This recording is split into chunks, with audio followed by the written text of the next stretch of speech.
Alo. O'tkir qo'y pirishi eshitadi. Nima qurbonlikqa qo'y? Qo'y. Qurbonlikqa qo'y deydi. Har kun mashina hayit bo'lsa ham mayli edi lekin. Uka, bo'lishi $50,000. Ayla katalogni ko'rding, har xilcha qo'ylar. Aka, qo'y ham $50,000 bo'ladi. Qo'y tilladanmi? Tilla bo'lgan 3.9 Pro va tilla, uka. Onasini emsin. Bu tagiga nima dollar tashagansiz? Zagut ketmaslik uchun dollar to'shab qo'yganman. Qo'yni nonushtasini beringlar. When I popped off, then your girl gave me just a little bit of la chop, baby, so cold, he from... Bering qan singilcha? Ongasalchan. Ko'rayapsanmi? Senda jo'q sharoit bu qo'yda bor. Hattoki men qo'yga qarayotgan qizlardan muchali qo'y. Yana 2 million so'mga bering deysanmi? Hayla biydan jo'ra. Qo'y boqish uchun qo'y kabi bo'lsizlar. Mol boqish uchun ham qo'y kabi bo'lsizlar. Men ham birinchi po'choq terishdan boshlaganman. Dadam shunda menga aytgan, bolam po'choq ham bo'lmaysan" degan.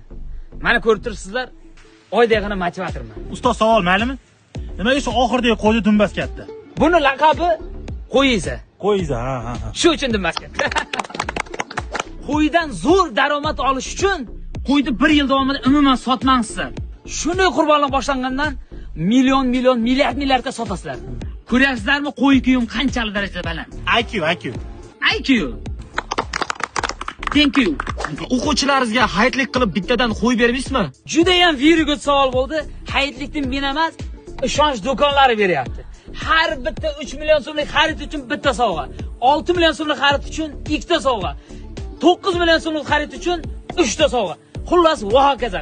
Qancha sovg'a qilsangiz, shuncha sovg'a beraveradi. Bu hayitlik qachongacha bo'ladi? Qara shu savol bo'ldi. Hayit sovg'asi 26, 27, 28-may kunlarigacha davom etadi. Shashilib qolsizlar. Olag'ay bo'lib to'lashga 700 ming so'mga beraman. Yo, aka, tilla qo'ydami, ololmayman buni. Tillamas, kraskalangan bu. Yo, aka, rahmat, ololmayman, uzr. Ko'rasan-ku, har yana hayit keladi-ku. You talk dirty to me. Talk dirty to me.